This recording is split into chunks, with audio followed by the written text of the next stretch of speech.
Hey everyone, welcome back to the Meme Team podcast, where we dissect the marketing strategies, creating breakout cultural moments. I'm super excited because this week I have Dr. Marcus Collins, marketing professor at the University of Michigan School of Business, author of the best-selling book For the Culture, and now a co-host of a podcast called From the Culture. Welcome, Marcus.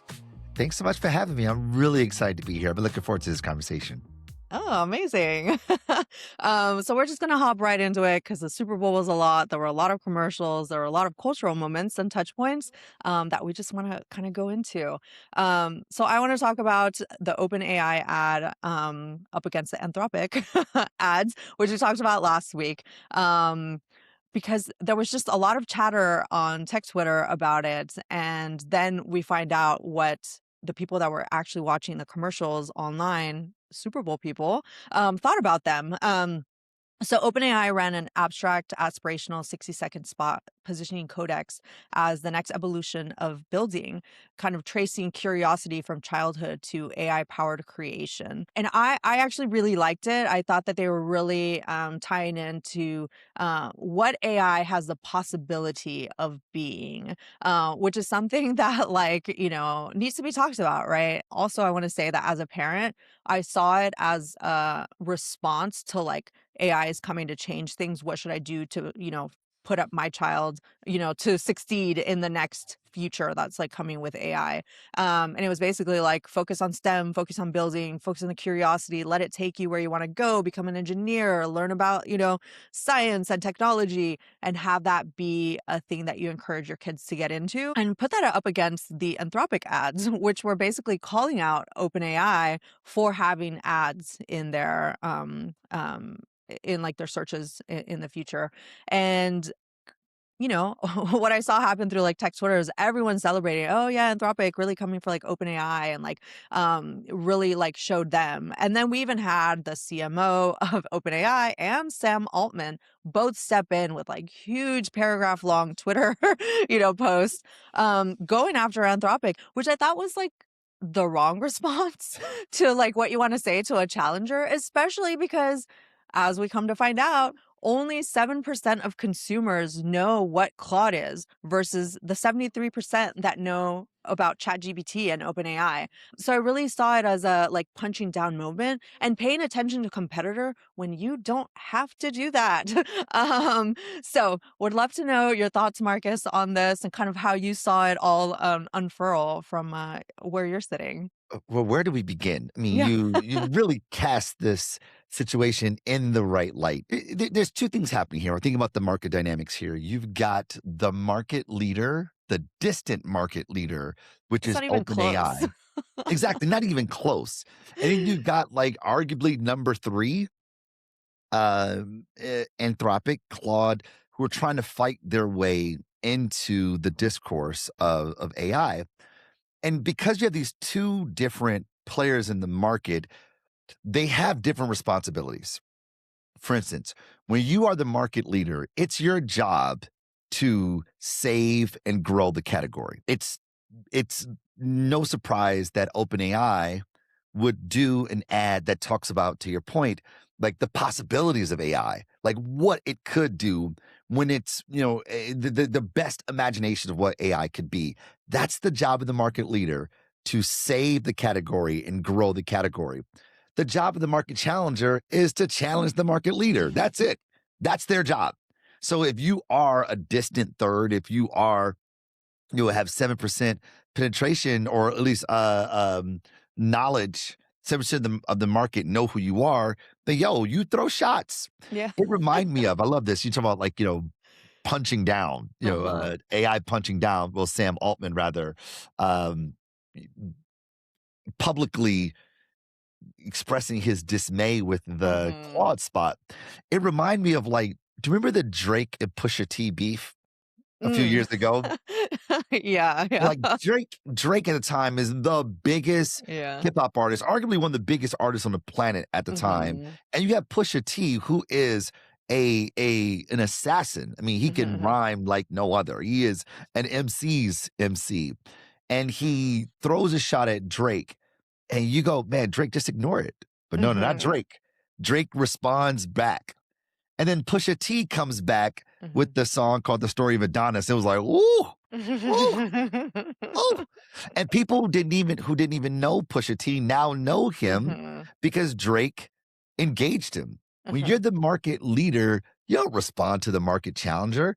You're just giving them more light. You don't waste your time with that at all. Mhm, mhm, mhm. So when I think about the market dynamics, those are two things that come to mind.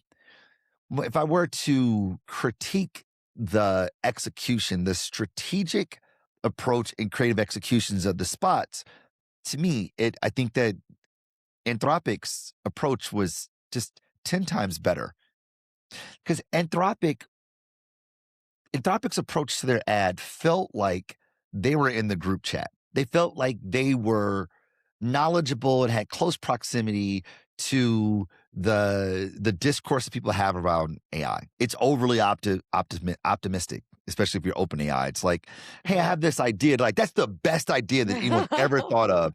You are going to change the world. You go, me? Wow, you gassing me up. This is great. I mean, that's how open AI works. It's Mhm. constantly positive, so to depict it to that avatar of it, to anthropomorphize a OpenAI in that way felt like they were listening, felt like they understood what we understood. They were seeing it Mhm. shoulder to shoulder with us. The little glitch that would happen when the guy, the weightlifter will wait a moment and then respond, Mhm. sort of how AI does, OpenAI does as well. So it was doing all the things I thought were creatively on point, and signaled the pain points that we have with the platform. And then, of course, there's the right hook that is the ads are coming. You go, great. Mhm. Another Mhm. place where ads are going to infiltrate our sanctuary, if you will. The OpenAI spot, to your point, was pretty esoteric, and I think purposefully so. In fact, if you were watching the ad and you didn't realize the OpenAI logo, you probably even know it was OpenAI, Mhm. right? I mean, most people don't know what Codex is. And Right. therefore, the attribution of that ad to anything is going to be terribly challenging. And from an executional perspective, not so great. From a strategic perspective, probably not the best Mhm. Mhm. execution. So between the two of them, I give it to Anthropic. I give it to Claude for sure. Yeah. The one thing that stood out to me about the Anthropic things that I didn't like is how obvious it made the ads seem, right? Which is the point, right? Because the point is to make it cartoonish and Yeah, to be like, oh, you're hyperbolic. gonna get, yeah, exactly. Like Yeah, you're gonna get, suggestions for things that are kind of related, but not really, and it's gonna kind of neg you a little bit, like we saw with the fitness spot, right? Or like, mess with you psychologically like we saw with the cougar spot, right? yeah, And what I found, kind of annoying about it was like that's not how ChatGPT would ever do ads, right? We just found out today that the person in charge of like the human like morality and all that just left OpenAI because they're doing the ads. And one of the things that she mentioned was that ChatGPT and OpenAI now have like the most, the biggest trove of human data based on our private thoughts. yeah, And that to me was like the biggest thing. It's like, no, no, OpenAI knows exactly what you're asking, knows how you're asking, knows what you're feeling, knows what you're thinking, more so than even Facebook. Right. And like, you got to remember how ads changed when Facebook, first started getting in the game, right? I mean, to this day, we still hear that Instagram ads are like people's favorites. Why yeah, is that? Because they know exactly what you're looking at, how long you're stopping on a picture. They know the things, that your friends are looking at, right? Because they have all your closest friends tied to you, right? So it's like the more that you create this network of the things that you personally like, that you have friends that like are also looking at, are the things that you're going to get back, right? And so now OpenAI has all that information. So they're going to give you the exact targeted ads that are going to like mix with what you're asking for at the time. And that's where it's like, I wish they had gone that extra step. But the mm, problem is that when Anthropic eventually does have to do ads, they're going to have that same pushback. And it's going to be like, well, remember when you did those ads, like telling us that like OpenAI has all this personal data on us? Well, you kind of have that too. So, like, how are you going to be different? And it's like, well, you can't because people want good ads. Like if you're going to give me ads, I want ads that are actually going to buy, be things that I want to buy.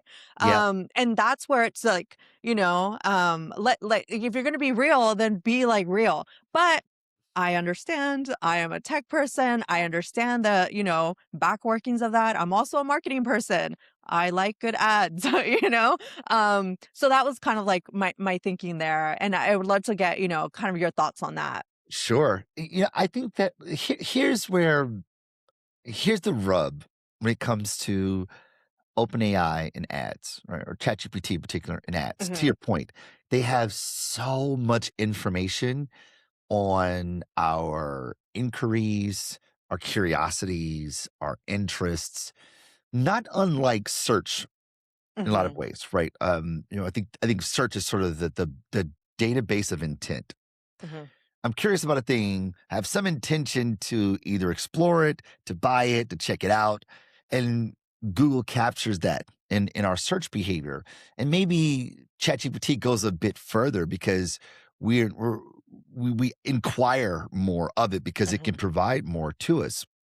So it's sort of the database of intent on crack, if you will, you know? But the challenge of having a lot of information is that we often mistake information for intimacy. We Mhm. think because we have a lot of information about a person that we know who they are, but truth is, we don't. And I would argue, in fact, that like the social data is far better because I get to the data is being captured of my people, and Mhm. you get a better understanding of my proximity to those people, and therefore how we probably more likely collectively create meaning. And that Mhm. gets us a bit closer, which is why folks probably enjoy Instagram ads more Mhm. because they're proximal to the things that I'm interested in. They're proximal to the people that I'm interested in and the people that I call my people. And that triangulation of information allows the platform to be a bit closer, to better understand who we are. So the ads ideally would be much more resonant or much more relevant to who we are. But most cases, people don't love ads. Mm, It's just I the know. it's just the truth. 'Cause and, like, I've made ads for my entire career, but people don't love ads. Mhm.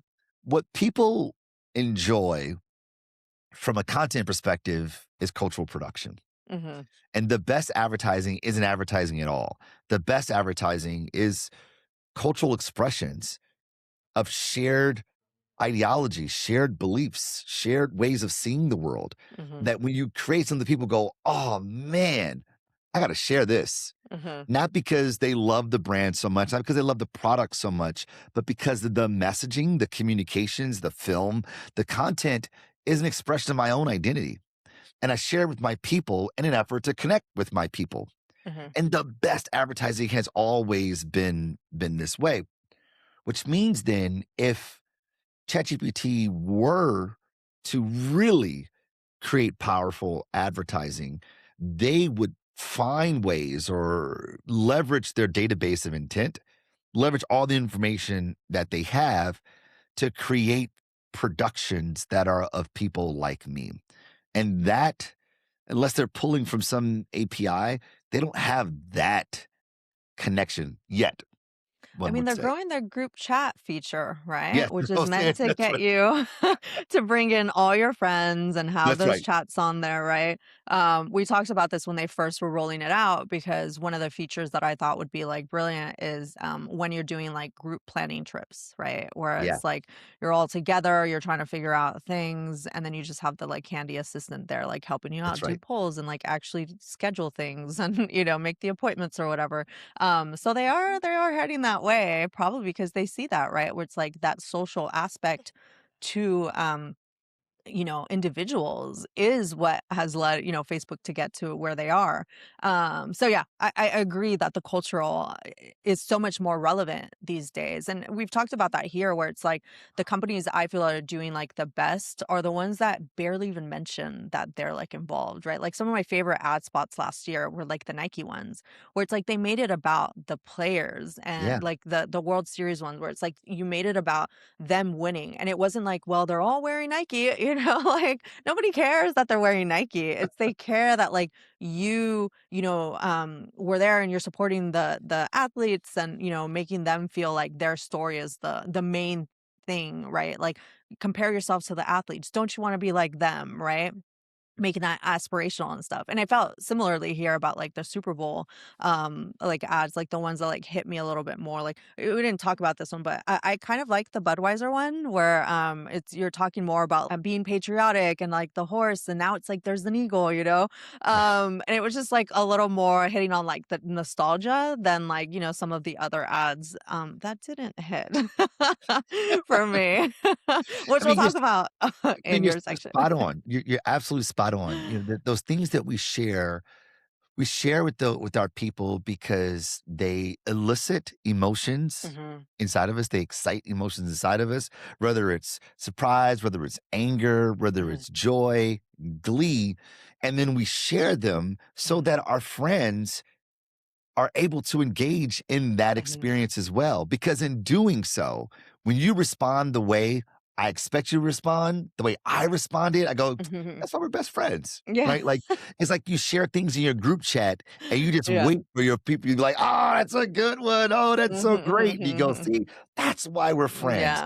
yeah. We do these things because we're socially wired to do it. Yeah. Aristotle would say we are by nature social animals, and Mhm. so the things that we take in, the cultural production that we consume, the things that we waste away, as one would say, and we share with people like us are ways to connect us to people like us. So the ads, the advertising, the marketing communications that become expressions of ourselves are the ones that are far more powerful.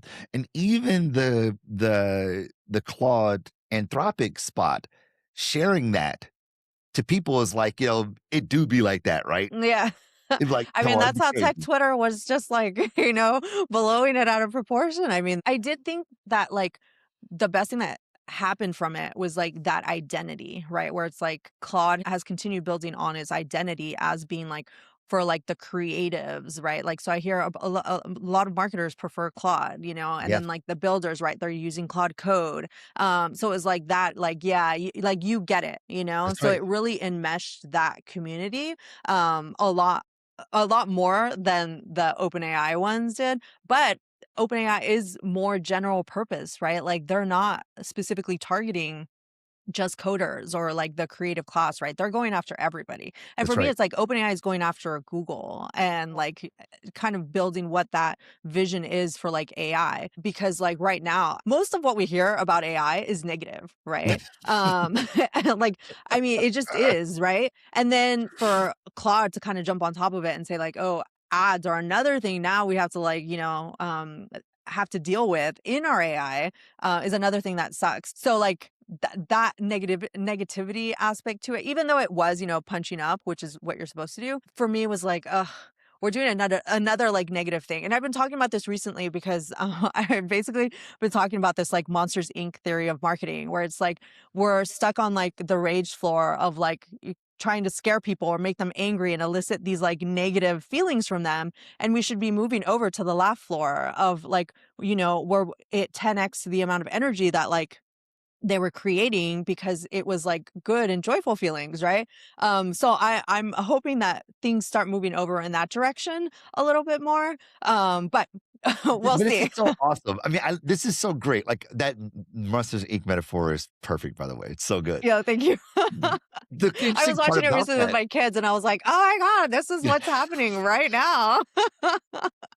the interesting part about that is that biologically we respond the exact same way. Mm, Like when we're angry, like our bodies our heart rate goes up, our pupils dilate.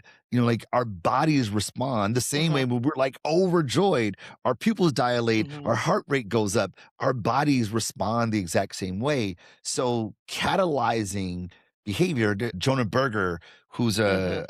Yep. a researcher or professor at Mhm, Wharton, talks about this about like why we share.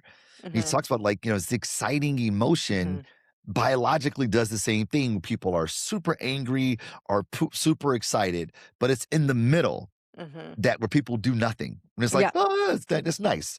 People don't Mhm. move like that. You have to Yeah. excite them because their bodies respond the exact same way. I think it's also worth noting that while OpenAI, as we've been saying, is trying to set the landscape for what the category could be, or for what AI could be, Anthropic as a brand, I think is did a really good job of carving out the space it's trying to occupy in the category, in Mhm. that Anthropic being anthro, being people, Mhm. that Anthropic is all about the human part of all this. Like, Right. they're the only brand that talks about, look at the human connection between technology and people. So for the ad to be all about people, to anthropomorphize the platform or the technology through people, the hyperbolic nature that seems so ridiculous about technology, Mhm. all those things feel spot on. And while the negative angle of where the category is going, led by OpenAI, certainly felt like a cautionary tale. At the end of the day, they still were saying, "But please keep using AI. Just Yeah. choose us." Yeah, exactly. Yeah. Awesome. Okay, so a couple lessons to be learned here is do not confuse tech Twitter engagement with consumer resonance. Virality does not mean that it was effective. I think it was effective in some ways, but the way that tech Twitter kind of reacted really showed to me how insular that world is right now. And that includes a lot of views on AI overall. And that's why I thought the OpenAI one like really hit for me a little bit more because it's like trying to invite people into the world of possibilities for AI. At a time when a lot of people don't know what to expect and all they keep hearing about is that they're going to lose their jobs and that it's going to take over. I mean, the article that just came out yesterday that the people that are using AI very intensely are working even more than they thought they would, right?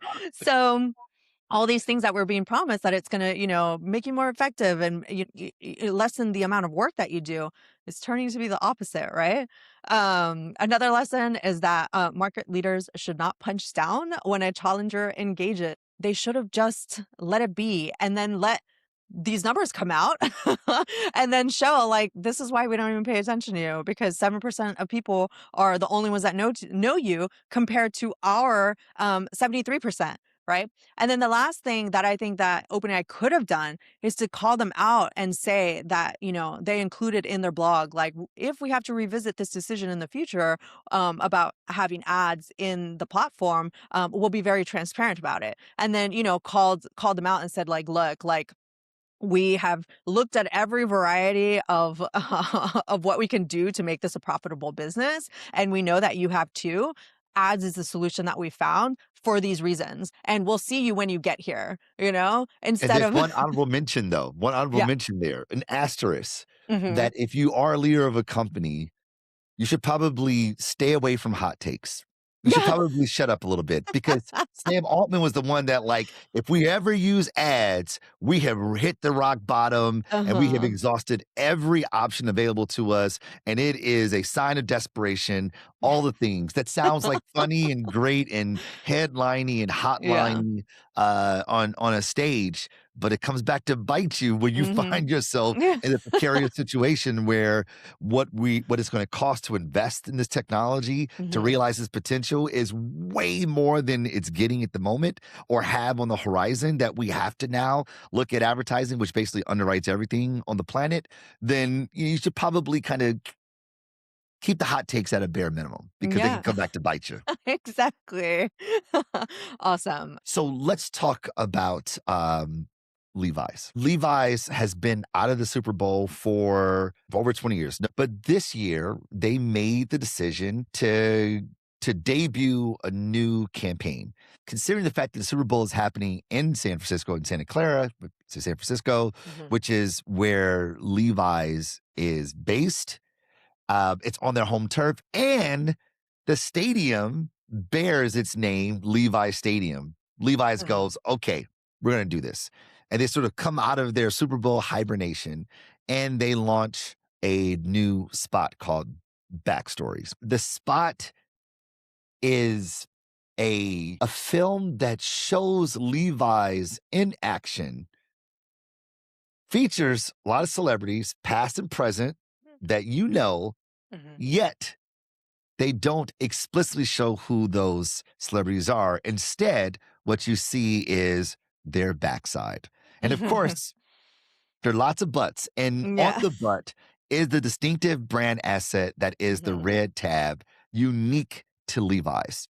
And for me, I was very impressed by the spot for a few reasons. One, when you see Super Bowl ads today, it's almost obligatory that you have to have a celebrity in it.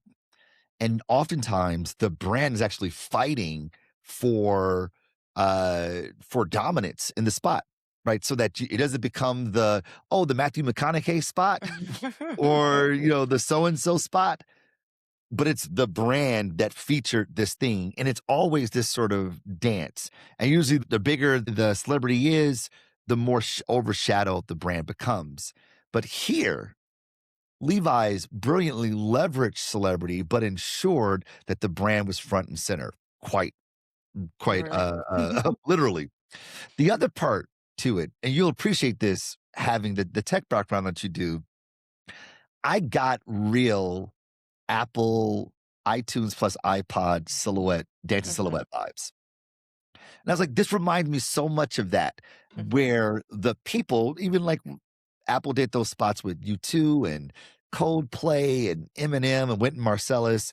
We knew the celebrity. We knew the song, knew the celebrity, but this was an Apple spot. Like Apple was the hero here. And the same thing with Levi's, right? Like I wouldn't say I knew the butts. I weren't like, oh, I know Right. Yeah, I know the reference, the pop culture yes, reference, right? exactly, the context. Bruce Springsteen, Yeah, George Michael, the Faith yeah. video, obviously Woody from Toy Woody. Story, Yeah. even Questlove, like, it's like, I know that silhouette, and then, of course, Doechii reveals herself at the end, Mhm, but, like, you're like, I know this context, I know what they're pointing to, I know the cultural reference, but none of this would be possible without Levi's. And if we mhm, consider the Levi's brand, what they stand for, the CMO Kenny Mitchell says it this way that Levi's exists to outfit originals mhm, who are making progress every day. This brand is about progress, and they're outfitting the originals, the people mhm, who mhm, push the status quo, who challenge the orthodoxy. They outfit them to keep things pushing forward. And when you look at the inventory of celebrities who were in that spot, and there were quite a few, mhm, SGA from Oklahoma City Thunder, who was the MVP of 2025 NBA championships.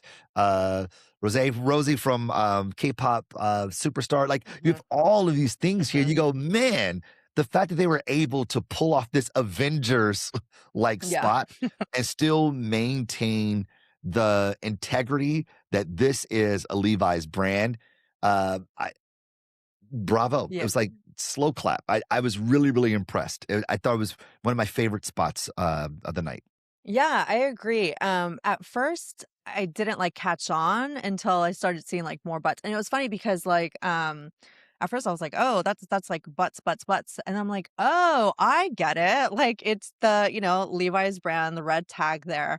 So it just got smarter and smarter because it's like, yeah, you're not paying attention to the celebrities, you're trying to figure out whose butt it is, and then the Bruce Springsteen one with like the album cover, like it was just hit after hit after hit. And I think it was like so many of them that it's like you had enough of them that a wide variety of people would be able to describe at least one or a couple of them, even if you didn't know all of them, right? The other thing that it like really brought to mind was that like it was kind of like Levi's coming out of, the discourse of last year about jeans, and like not Mhm. mentioning anything having to do with Sydney Sweeney. Okay, I don't want this to sound vulgar, but I kind of saw it as in like, you had Sydney Sweeney and that was like all boobs, and then you have Levi's focusing on the ass, right? And so it's like you have the boobs people and the ass people, and Levi's was like, shouting it out for like the ass people, right? And so it was just like really funny because it was like one of those things that it's like there was like layers upon layers for me that it's like if you think about all these things, it's like, oh yes, they're like ragging on like the Sydney Sweeney spot about like it being about great genes. And it's like, no, you have the OGs here, the original genes that like everybody falls back to, right? Like this is the gene that people like wear. And I really like the cultural context that you put in about them, wanting to outfit originals, because that's what I think about. Like, Levi's were made like in California for like the gold rush, the people that were out here like trying to like do new things, right? And so you have that added layer of it's in San Francisco, it's the gold rush, and like here we are showing you that we are that girl. We've been here, right? Historically. And we don't even have to pay attention to the mess that happened last year.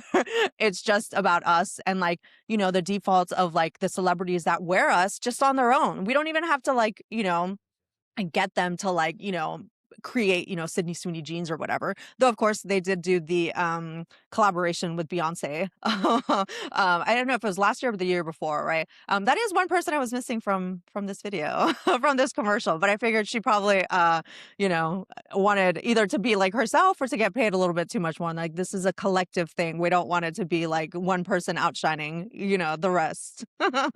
I mean, I think we would have recognized Beyonce's butt. We've seen a lot of Yeah, it. exactly. Right. I mean, I But maybe love that was that. kind There's of it, like, where we're all looking for it, right? I love there's the boobs brand and the butt brand. I think that's great. Yeah, I mean, that's kind of like what I was saying. I think it was spot on. And I really wanted to put this in the context of the Coinbase ad, which I thought was like a huge failure because it featured, it was another like pop culture reference, right? Where it's like, oh, you have like the karaoke going. But I really felt like that was like a rug pull. I saw a couple like videos of like people showing like, oh, this is like the reaction to the Coinbase ad. Where it's like, oh, they're singing along. And when they realize it was Coinbase, they just like start flipping off the TV. And I'm like, oh no, that's not the reaction that you want to be getting from people. So I thought like for me, it was like a miss. Even though, they one of the most popular like, pop culture acts, Backstreet Boys were like featured in it. They just rolls out another cringy campaign for like merch that, like it's like a bright blue baseball hat that says, yeah. And then like a bright, blue t-shirt that says everybody, yeah. And I'm just like, oh no, where are these decisions like coming from? Is the point for it to fail so bad that you get attention because it fails so bad? you know? Would love your thoughts on the Coinbase ad, Well, Marcus. here's my take on Coinbase. I'm a little conflicted.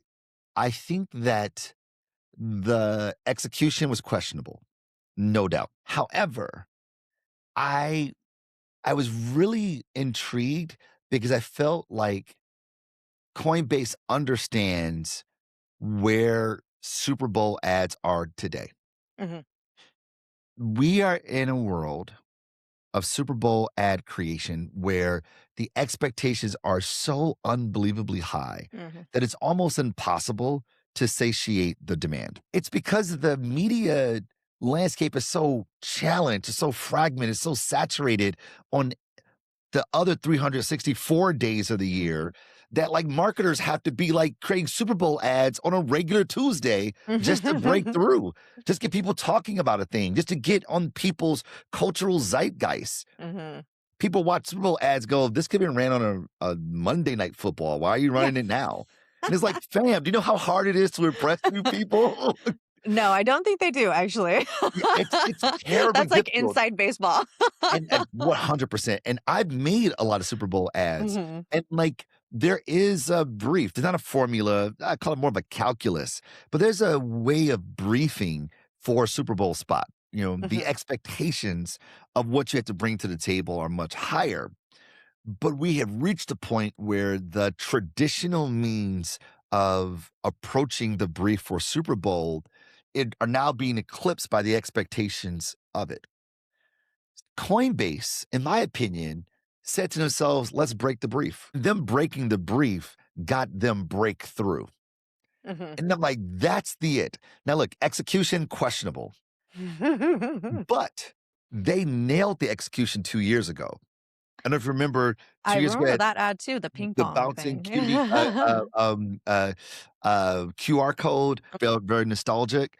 They ran a 60-second spot, which cost like what, $12 million with Mhm, like not great aesthetic, but spot on because it was designed for the social spaces where people were engaging the Super Bowl. Who watched Super Bowl by themselves? Nobody, unless you're a loser, right? Everybody typically watches it with someone else. So you're watching it with people. You see this thing and you're like, y'all see this? Someone pulls out their phone to capture the QR code, then everyone does it, right? You get Mhm, this social contagion that happens. And because of that, Coinbase app went from 146 in the Apple App Store to number 2 in like 18 hours. mhm, 2 years ago, crushed. mhm. Broke the brief and got great results. They tried to do that again this time. They got breakthrough, awesome. They got people singing karaoke, awesome. Didn't stick the landing. Mhm. So this to me is the prototype. Now again, just like all prototypes, it's only an MVP. It's like, Yeah. it's not great yet, but what they have demonstrated is that if you want breakthrough, if you really wanna break the schema in a meaningful way, then we have to break the brief when it comes to Super Bowl ads. If not, you're going to get sort of what the overall consensus was for the Super Bowl advertising in general. It was like, it was okay. Now, for Yeah, me, yeah. there were some really good ads. There were some really good ads. In my opinion, they failed to meet the expectation because the expectations outside the Super Bowl are already so high. Yeah, yeah, yeah. I did see, I think it was like USA Today had like graded them. And there was like ABC, and then at the bottom was like Coinbase with an F. And I'm like, oh wow, okay. I feel like the last one there was a lot more of the discourse of like questioning whether they did good versus bad, but this time just seems to, be bad entirely. And I think the difference is that like 2 years ago, less people knew who they were, right? Like, so it's like you're coming at it from like, people need to learn about us, brand awareness, and that's very hard to like to calculate. So it's like going from I think you said 143 or 147 to number Yeah, 2. Like that's a huge jump, like you can tell. This time around, people know a lot more about Coinbase. People know more about crypto. Have more negative feelings against crypto that's and right. like, Coinbase. So it's like they were kind of still approaching it from being like an upstart, like, company that nobody knows about. And it's like at this point, it's like, no, enough people know your name, know your founder, know more of your politics, know more about crypto. That is affecting your brand awareness.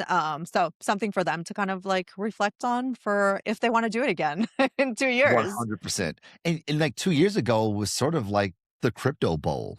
There was Hmm. so much Yeah, that's right. cryptocurrency advertising happening. Crypto was in a warm space in the zeitgeist. Hmm. So people go, wow, Coinbase. Okay, here's another offering that I didn't think about that maybe I should be paying attention to. Now, crypto today is like what NFTs were 2 years ago. You go, NFT, fam, come on, son. Hold on Yeah. to that. Hold that. I'm straight. And that's sort of how crypto feels today. Hmm. Scott Galloway had a really good a good observation that I think is worth bearing here as we think about the technology of the day being AI Hmm. centered. He said 2 years ago there was crypto was sort of the focus for like tech advertising at the time, Hmm. and then crypto sort of blows up, Hmm. right? And not in a good way. Like I should Yeah. say, the bubble burst is probably the way to put Yeah. it. And that's what the growing concerns are about AI. And Hmm. this year, I think 15 or 16 of the almost 60 ads that were ran were AI. Like that's a Hmm. lot of AI advertising, not even including the ones that used AI, Right. So one may say that this was the AI bowl. And the Hmm. question becomes, will this have the same fate that we saw with Coinbase or 20-year plus ago when it was the dot-com bowl and we saw a Hmm. burst happening there? Like, is this a signal of what's to come? Yeah. On that note, we can move over to my section where I want to talk about an AI ad that did well in my eyes. because it showed a closed network using AI for you, Mm. which is the Google Gemini ad. It's like a mom talking to her kid. They're about to move and they're trying to like set up his room. So she's using a bunch of like Google features to like show the photo of like what the kid's room looks like bare, and then using AI to put, all his furniture in there, and is, bringing all these, things like the Google Calendar and like, the Google Photos, and all this like closed network loop of the things that we all pretty much have in Google, but knowing that you can now use AI to help you do like new and cool things, really worked for me. And I want to pair this against the Ring camera ad, which did really poorly, to show an AI feature that they thought would hit, which is to, help you find lost dogs, right? All of us can like get behind finding lost dogs, right? No. People just like supremely just knocked that down and said, no, if it starts with dogs and then it becomes about searching for people. And then, the surveillance state of like knowing that like Ring has been working with like ICE and with law enforcement to like let people, see what's happening. And this happened the same week that the Savannah Guthrie um Her mother. yeah, like her mom, being kidnapped comes out, and like cops then show I think it was like 3 to 5 seconds before the actual footage that shows up on your Ring, which shows you that the Ring is paying attention at all times. And now they're telling you, well, but we found 365 dogs last year, so like, don't you want to also sign up for this and have that going forward? So it like really led to this like dystopian mass surveillance idea that people are already afraid of. And now you're showing them that, oh yeah, we've been doing that, but we helped you found dogs. So like, isn't that cool and exciting?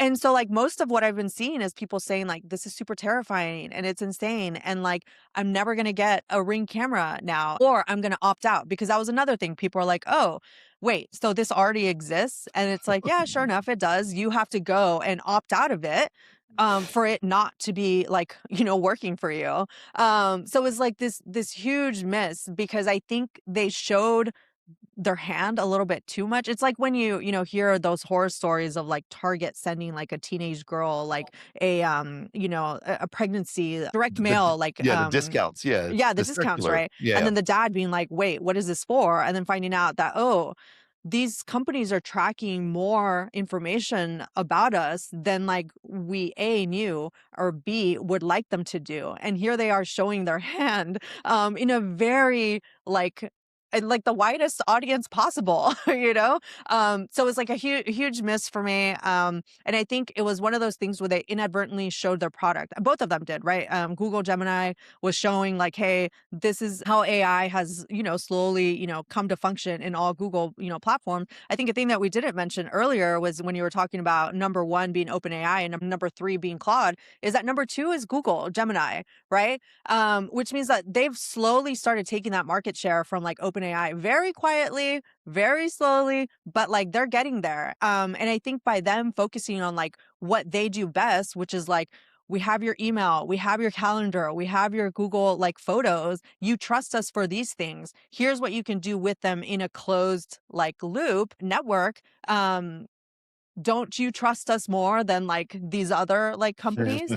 And then like Ring, yeah, kind of just like supremely failed on my part. So would love to know your thoughts on either, both. Well, I mean, Ring, you gotta read the room, Yeah. fam. Like, are you kidding me right now? Like, who in the room was like, "Yo, Yeah. what we should do is the surveillance thing. That would be dope." And if you do the math, which isn't hard math at all, you're like, "So let me see. With, like, this network or surveillance, we're rescuing 1 dog a day? Yeah. That's it?" Like, I is know. so is we give up all of our autonomy, we give up Mhm. all of our agency for you to track everything that you've already been doing, by the way, Mhm. and you want us to buy into this because you're saving a dog a day? Mhm. B, nah, it's not gonna fly. Mhm. It's not gonna Mhm. fly. It is kindling every single suspicion, Mhm. every single, conspiracy theory that people have around these technologies. Yeah. like, it's like, here, case in point. Yeah. And what's wild is that the CEO is doing the rounds right now, trying to, like, dampen the fires, and, like, he's, like, completely oblivious. He's like, "I don't know how you Yeah. all got there." What? Are you Logic? Rationality? clearly, you are not in the group Previous chat, B. history? It's like, the obviousness of it all, it Mhm. almost makes us wanna shake him like, "Dude, Mhm. pay attention," Mhm. which says it's evidence of the fact that, like, we have so much information Mhm. in the world, but not a ton of intimacy to Yeah. really understand how people translate the world, how people see the world. So the Ring thing was a colossal failure, like, just Mhm. terrible, terrible, terrible. It was almost like it was almost like a Saturday Night Live parody. Yeah, That yeah, it was yeah, it was yeah. a parody spot. Like, it was Yeah. like, yo, like, Yeah. that would be like at the beginning of a movie where you watch the movie like, "Don't fall for that, stupid." Uh-huh. It was crazy. So, that complete failure. The Google one is interesting because to your point, again, you framed this so well. Google is a fighting number 2 in the AI Mhm. wars, 1000%. And Google has the added benefit of Gemini being an additional product within its vertically integrated suite of products that work better the more you use them, right? Mhm. So if you have Gmail, and you have YouTube and you use Maps, they all are networked together such that they inform each other, and their products are optimized as these disparate nodes are connected thanks to the network that Google facilitates. So the idea of Gemini is not this new novel thing that you have to pick up. It's this thing that's just turbocharging all of the things that you love. Search being the easiest on ramp for that. You go, great, that's really smart. However, I think that the spot, much like Ring played their hand too much, revealed too much, showed too much thigh, I think in many ways, the Gemini spot did something similar. Not that it's poorly done by any stretch, but it felt like a use case that people aren't really looking for. Mhm. I think that that's a categorical flaw with AI in general, right? This is why OpenAI has to go to advertising to underwrite some of the expenses, to underwrite the business, to do things they think they can try to do and need more time to get people to adopt. Is that there's not a very super clear use case beyond novelty. Dress myself up in a meme and it shows all the things that I can do. You do that once, okay, great, that was it. Or maybe it'll help me, get recipes faster, or like they're all like incremental additives to a thing that we already do, but not so much that it will necessitate the usage that the category needs to be as salient and prolific as it wants to be.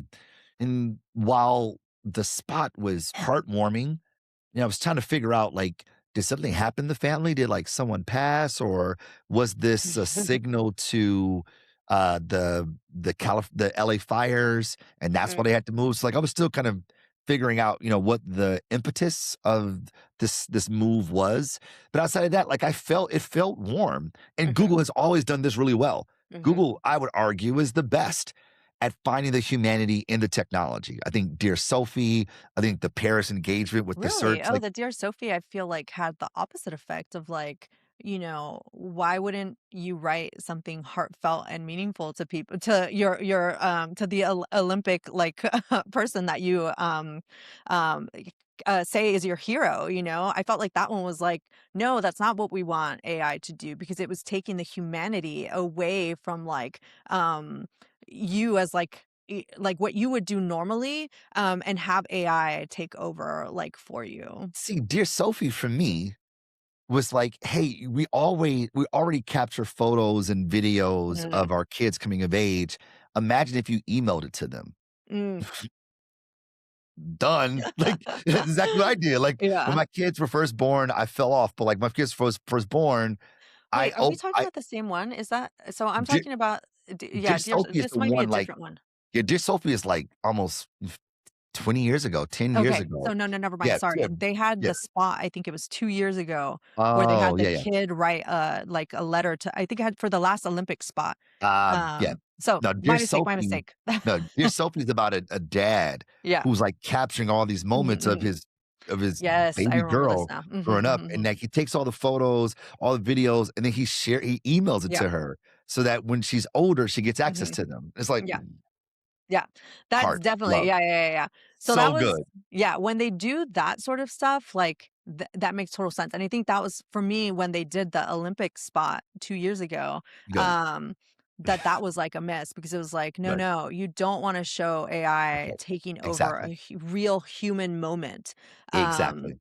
so, yeah, I guess so to your point, here, I think part of, what I saw as, a like success was showing a use case that people didn't know exists, right? This Mm. is another reason why I liked the OpenAI ads that came out like last year, like showing you like how to do a recipe for like a first date or like how to do a fitness plan for you. This, the what Anthropic was like responding to during this ad spot, um, because it was showing, normal people like, "Hey, this is what you can use AI for that, like, you don't know how to use yet," right? I think we're still at the point that people need to be shown and educated on what AI can do for you right now that would actually make a difference in your life. Because like, tech people are using it in a completely different way, right? Yeah. So it's like, let's talk about like the things that you can do. Like we can help you, plan a trip. We can help you, cook stuff. We can help you, find a fitness plan. And those things like people that don't use the computers as much, people that aren't, as like tech savvy as some of us, are. And so I thought like educating them is like a good way to show your product because like you're tying in things that like, other people maybe people aren't even using it for this, but they're like, "You could use it for this, and look Yeah. how cool, and doesn't it make you warm you feel warm and like, cuddly." So I'm with you there. I'm with you. But here's the difference between Dear Sophie from years and years and Mhm, years mhm, ago and this one. It leverages Marshall McLuhan's idea about technology being an extension of human behavior. So, like the Dear Sophie or the Paris engagement, when they're showing the searches where the guy goes to Paris for a trip, meets a girl, it's all you see the whole story unfold via search. It's leveraging behaviors that we already do and showing how the technology can make it a little bit better. mhm. And when I think about the Google spot, I imagine someone in the world has done this, like, let's sort of outline your room in a thing, but it's not really a thing. Yeah. It's not really a thing. It's like we moved before and like, we had an idea in our mind. Maybe we made a Pinterest board of some of the stuff that we liked. And that again, an extension of what people would normally do, like a mood board of sorts, but like drawing out and mapping out a room before you actually go buy the thing or do the thing, it's not really a thing. And we've seen technology try to enable that before. Like 10 Yeah, yeah. years ago, CB2 would have that, like, Mhm, the build room, your yeah. own Mhm, apartment room. Like, we've done this before. The technology has been there to do that and hadn't had the kind of adoption as to such a degree that using AI to do that better would mhm. seem super compelling to me, at least. So Yeah, yeah. I was like, for me, it's like it felt like it was in search of like the use case that we're going to get people being Mhm, like, "Ooh, I want to do that. That's kind of mhm, awesome," or hit at the heartstrings the way mhm. Google has done so very well in the past. Yeah. Definitely agree and can see that. Okay, cool. A couple lessons here. Safe isn't always a failure. I think the fact that Google played it safe was a plus for me. Though, the use case is like something I think it's still a little too early, though eventually I think people might get there. But here we saw Ring essentially visualize this thing that people are already afraid of and show it in an ad while trying to wrap it in a warm, fuzzy, lost dog type of framing that doesn't actually override the creepy mechanics that people are already afraid of. And it really showed their hand at a time that like culturally people are not like willing to take. And we saw that with like a massive opting out of this current feature. Totally, totally. Okay, so outside of the ads that I thought were really cool, that really stuck out, Anthropic one of them, Levi is another one. I even like the Comcast one with, Jurassic The Park. Jurassic Park, oh my god, that was so That's really good. good. Like, That was a just as really an good one. aside, just as an aside, like, Yeah, no, just no, no, as no. an aside. What I loved about it is that it leveraged what we know as nostalgia being a compelling lever to pull for Super Bowl spots, but it chose a property who had a very long arc of nostalgia. Whether Mhm, you saw the first Jurassic Park in the '90s or you saw the Jurassic Park that just came out this summer mhm. that did well in the box office, right? So you Super chose a well. property that had like I mean, 30, It's 40 still relevant years. to this day. Exactly. Exactly. So And 30 then some also the odd fact that years. Steven Spielberg is gonna come out with a new movie this year, it Exactly. hit all the marks. It did it. But so to me, I thought that was really done well, and it had a really good use case for the brand, and Mhm, it almost played at like, some of the pain points we have with the internet. So that was good. So that aside. But the movie trailers really cut through. I think mhm, that first block, like maybe just after the national anthem, Scream 7, mhm. the new Scream trailer played. Now, look, my bias is that I love horror movies, like the gorier the better. I'm here for it. So when the trailer came on, I was like, "Yo, what is Ooh. this? It's another Scream! Oh my goodness!" And Uh-huh, like, it felt so different than everything sitting next to it. It really cut through the mhm, screen, and I was like, "Well, I like Scream, so that's just maybe it's just my disposition, my preference for it." And then maybe a block or two later, there's another movie trailer. I think it was called, The Disclosure Day, Disclosure Day, the Steven another Spielberg one, thriller yeah. kinda thing. Not as gory as, Mhm, Scream, but more of a thriller. Cut mhm, right through. I was like, mhm. "Man," like, I remember the title of the movie. Like, I was like, "This is what's up." Then there's, like, The Mandalorian, Grogu. right, right, that spot, which actually, I thought it was just a commercial. It didn't feel like it didn't feel like Yeah. a trailer for a movie. It felt like a commercial, and when Mhm. I saw it, I was like, "Oh, what is this?" And it actually didn't really hit me, even though I love the Mandalorian Mm, series. So, like, what's the takeaway here? That there is an aesthetic difference from movie trailers and ads, even ads that mhm, feel very anthemic or very cinematic or beautifully shot. There is an aesthetic difference, and that difference makes all the difference. Secondly, the the amount of emotion that is captured in movie trailers, particularly thrillers and horror, etc., they make for such a different palette for the audience to digest. mhm, Like, the palette just you go, "Whoa, what is that?" And it breaks through, which mhm, gets back to my earlier point about Coinbase. We got to break the brief. We mhm. have to. Like, the Super Bowl can't be about, about frat jokes and ha-ha laughs and, like, The it can't just be Salesforce that ad. anymore. It can't just be that anymore. Yeah. Like, it has to find a way to subvert the Mhm. expectations so that they meet and exceed expectations. And the movie trailers really did that for me. And in years past, I've actually were annoyed by movie trailers Oh, in the really? Oh, past. how funny. Like, I was kinda like, You're like, "Why all are right. you here? You don't belong here." Exactly. They're like, "You have 364 days to do your thing. We Yeah. have no we want to see the ads from the Yeah. ad folks, not trailers." But the trailers really broke through. And Mhm. for me, I go, "That's what we should be looking to." Like, every other industry every other industry looks at other industries Mhm. for inspiration. They look at other things to draw inspiration from to inform what they do. They look at other things that are happening next to them, not to copy, Mhm. but to do what Levi Strauss called bricolage, Mhm. which is a French word for mashup. Mhm. Taking these things that normally are disparate and bringing them together to create something new, right? You got a sample from this soul record, you got a break beat from some James Brown record, and you have a little bit thing from disco, and you have somebody speak on top of it. Now you got hip hop, completely new thing. Right? Mhm. We've got to break the brief. I think that like advertisers need to look at other genres, look at other industries to inform the way we go about our normal practice of approaching Super Bowl ads because our ability to meet, let alone exceed expectations are becoming increasingly more difficult.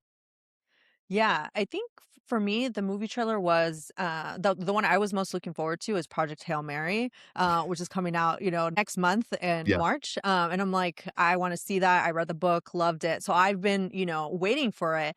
And I think what they did is kind of reflecting what you just said, where it's like they have been announcing that final trailer was going to come out during Super Bowl, right? So it's like you had to wait for the spot to come out. And one of the stories that made it across my Twitter was people at the Super Bowl watching the trailer like on their phone because they knew it was like I had just come out. And I'm like, it's showing that like, people are in it and people really want to see it. And one of the things I also want to call out here is like who didn't show up to show movie trailers. So there was no Avengers Doomsday, there was no Mhm. Spider-Man Brand New Day, no Christopher Nolan's The Odyssey, right? Like um very, they've like sat it out this time. And it kind of made me wonder, like, why? Are they not like not ready? Do they not want the attention? Christopher Nolan's like Odyssey is because I think they want to elevate it to be like above, the mass audience of like the Super Bowl, which is fine, You're Um above the Super Bowl. yeah, I just, like the like aesthetics and like theme of it, like Yeah, it seems like it's beyond that, right? Like it's beyond the discourse where it doesn't need the Super Bowl to get the attention that it's gonna get, is what I that's mean. right. Not that it's like above No, I'm with you. advertising Yeah, to the mass totally. audience, right? But the Avengers Doomsday and like Spider-Man, like this is the audience, is the Super Bowl That's audience. right. So the fact that they weren't there makes me think that the movies or like aren't going to be good, which is kind of what's been happening with Marvel properties recently. So it didn't bode well for me. Um and though we did see the Supergirl Yeah, movie trailer come out, but not during the Super Bowl. It came out during the Puppy Bowl for that's right. crypto, which I thought was like an interesting way to get more attention, which is kind of what you were talking about. It's like breaking that brief, right? It was like you would expect it to be in the regular Super Bowl, but the fact that you're going for like the Puppy Bowl because of crypto, who like, was a kind of a standout star in the Superman Yes, movie, we were was like talking about really smart. earlier, that Hmm. being in the group chat, Hmm. they know what people were talking about. Yeah. People love crypto, and Hmm. crypto was the thing that connected Superman to Supergirl beyond them being cousins. Like, that Yeah. was the dramatic tie to connect them. For them to see that, to understand that, like, that is really good context planning. Like, Hmm. if that were somebody on my team, if there was a context strategist on my team, I would be like, "That's what's up. That's a Uh-huh. good job." But you're right, though. Like, D Doomsday, this is the audience you wanna be in front of. Right? Spider-Man 1000%. So you either say, "Well, are you guys not ready to cook? Is that what's Mhm, going on here? Or do you not wanna be overshadowed by it? Are you mhm. concerned of the media, expense, the airtime Yeah, to run?" they're all negative signals. And this is on top of, like, the Thunderbolts coming out last year and Fantastic Four, and both of them just not really doing that well at the box Yeah, office. To the Marvel level, they still earned a decent amount, but not to what is expected, right? that's right. Um The other one I wanna call out is that Netflix surprise dropped the Cliff Booth, spinoff from, like, Once Upon a Time in Hollywood. Mhm. Nobody was expecting it, so that ended up getting them more buzz because 'cause they're like, "Whoa, we got a surprise trailer for this movie that they've kind of been talking about. It's Quentin Tarantino's, like, character, but David Fincher is, like, directing it. Brad Pitt is back. It's a new adventure," So I thought that that was, like, a really smart way to do it because it's like it's doing 2 things for me. One, it's like, it's showing that Netflix is playing with the big boys now, like, like, expect them to be dropping trailers during Super Bowl Sunday, the same way that the other studios are, except Marvel. Um, and then the other thing where it's like, it's showing that it can get attention by not talking about it and letting you know beforehand, doing that, what Project Hail Mary did, which is saying that, "Hey, we're gonna drop it on Super Bowl Sunday," like, giving you those hints so you weren't, like, waiting for it. It was just like, "Oh, wow, it dropped," and then everybody kind of went to go watch it because, like, it dropped. But the other thing I noticed, or somebody else called out on Twitter, was saying that, like, they didn't put the name of the movie at, like, the end. So, like, people are like, "Whoa, was this just, like, they put it together like a rush job, but forgot to do that?" But it also ended up getting them more attention, so I think it was a win in the end. They play with Um, mystique for sure. I mean, even yeah. the whole spot had that, like, scribbled out thing, like this, like, Right, right, they right, were right, right, covering up yeah. stuff. It's like, Mhm. "What's happening here?" Like, Yeah. mystique, it's a way to get people to lean in. There's Mhm. a psychologist named George Lowenstein, he calls it the gap in knowledge, and he Mhm. says that when there's a gap in knowledge, that we allocate all of our cognitive energy to close the gap. It's like Mhm. when we start a movie that's, like, not really good, you go, I gotta see how this thing ends, man. Yeah. Like, I've invested myself in it. I gotta close the gap in knowledge. Those little carve outs, those little holes that they put in the spot, those mnemonic visuals they put in the Mhm. spot, as well as like not being overt with the naming convention of all this. It's sort of like if you know, you already know, and if you don't know, Mhm. come get involved. Like Mhm. that's really good planning. Again, breaking the brief. Even Yeah. like Levi's, like instead of focusing on the celebrities, we're only focused on the celebrities' butts. You don't even know who the celebrities are unless you're in the know. Breaking the brief. To me, that is like the real takeaway of Super Bowl this year. That like Mhm. we cannot approach Super Bowl the way we have had historically Mhm. because the expectation to delivery ratio, it's not in our favor at this moment, our being marketers. Yeah. For sure, for And sure. and plus it's the audience, right? Like, Yeah. even the audience, because when the audience had these high expectations, like, "You got me." Like, it's like, Mhm, mhm.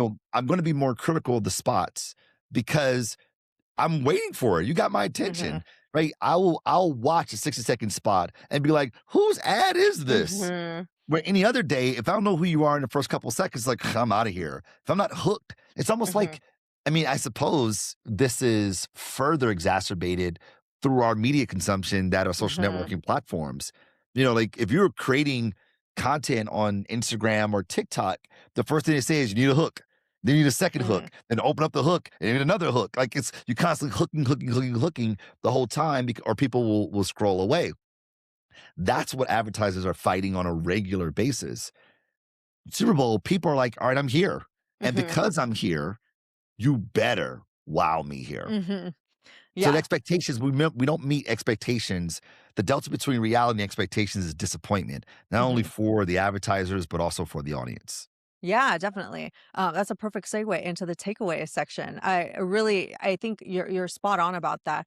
I do want to add that for me, one of the takeaways here is that Super Bowl is going to increasingly become like a spot that people are angling for, that companies and brands are angling for, because it's one of the last few monoculture events that we have.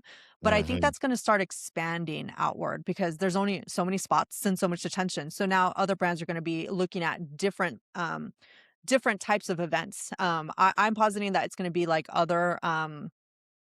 sports events because it's like the one of the few instances where we all have to be paying attention to the same thing. So we have the Olympics coming up in LA in 2 years. I think there's going to be a huge push around that. It's the first time that it's been in the states for a really long time. So it's going to be kind of like another Super Bowl. We have the World Cup coming up this year. I'm starting to see that also happening in F1, right? Where we're starting to see all the AI companies fighting for F1 attention, right? Like most of the AI companies are now attached to a car company, right? We have Google with McLaren. We have Perplexity with Lewis Hamilton at Ferrari. Just Lewis Hamilton for now. But it's showing that like companies are understanding that like sports events are like those monoculture events that they're going to have to start paying attention to in order to get in front of people. The other thing that's a takeaway for me is how important it is for companies to be paying attention to what's happening in the culture. Like it's not enough that like you're telling people what your product does. Most people don't care about that anymore. They just want to know that like I like the company, right? That was a huge miss here with Ring. Whereas like if you were paying attention to the discourse that's happening, you would realize that a surveillance state is freaking everybody out. So you should not talk about your capabilities to do the things that you can do, right? Like I want to trust that like you're only doing what you have already advertised that you do, which is just, turning on when there's somebody that like rings the doorbell, right? And not just surveilling everything at one time, right? And that's happening culture wise, right? So it's like marketers in particular need to be paying attention to what's happening in the discourse in America and globally, so that like your company doesn't get left out with like no shirt on because you're not paying attention, and all of a sudden like you're in a discourse you don't want to be, where the CEO has to come out and start saying like whoa, no, we didn't mean that. Like, and it's like, yeah, you did. You just are like going back on what you said because people didn't like what you were saying. So I think that's spot on. I think that's absolutely spot on. If I can add one yeah. other thing, I think when I consider Levi's in the midst of this conversation, you have companies that are young and fresh and new and bringing these new exciting things. And you juxtapose that to a brand like Levi's, it's almost 200 years old, that is selling one of the oldest consumer products that we know is denim. But yet the brand is able to find new and inventive ways to communicate its point of view. And when we Mhm. talk about staying in lockstep with culture, there is fast culture and there's slow culture. The slow culture are things that anchor you to your existence on this planet. Why do you exist? For a brand like Levi's, this is about progress, right? But what does progress mean today? It might be different Mhm. than it was back in the day, but being able to show the receipts of being there the entire time allows you to have credence and the chevrons of having seen a few things in your almost 2 centuries of existence, but also be just as relevant and just as resonant in the discourse, in the contemporary cultural zeitgeist as these young guys, these tech guys, because you have a reason for being. Ugh, love that. That's such a good point. Because I think nostalgia is going to continue being like a big thing, right? Like Gen Zers are dressing like the 90s and the aughts, so it's like, on the rise. And the millennial culture is like, now that we're starting to get more power, it's like that's becoming the dominant culture, right? Like last time I was walking around, I think it was like a Costco, and I'm like, oh wow, all the jams they're playing. It's like, yeah, because they're playing millennial music now. So and the fact that Coinbase landed on a Backstreet Boys song, like it's showing kind of like they do get some cultural touch points, they're just not getting all of them. That's right. That's right. I mean, that's Um, the future. I mean, marketing will always be anchored in the best marketing will always be anchored mhm, in culture. And to your point that like the closer we are to it, the more likely we are to connect. yes. Awesome. Well, thank you, Marcus, for joining me. Please let people know where they can find you. Absolutely. Thanks so much for having me. You can find me across the social web. My handle is at Mark to the C, MarcTothec. Or, of course, every week we have a new episode of From the Culture where we explore culture through the lens of work and organizations. You can find us everywhere you get your podcasts. Awesome. And then you can follow me at Sony Bashez everywhere, and the podcast at Meme Team Pod on YouTube, and then Meme Team Podcast on Spotify and TikTok. Thank you. Thank Bye. you.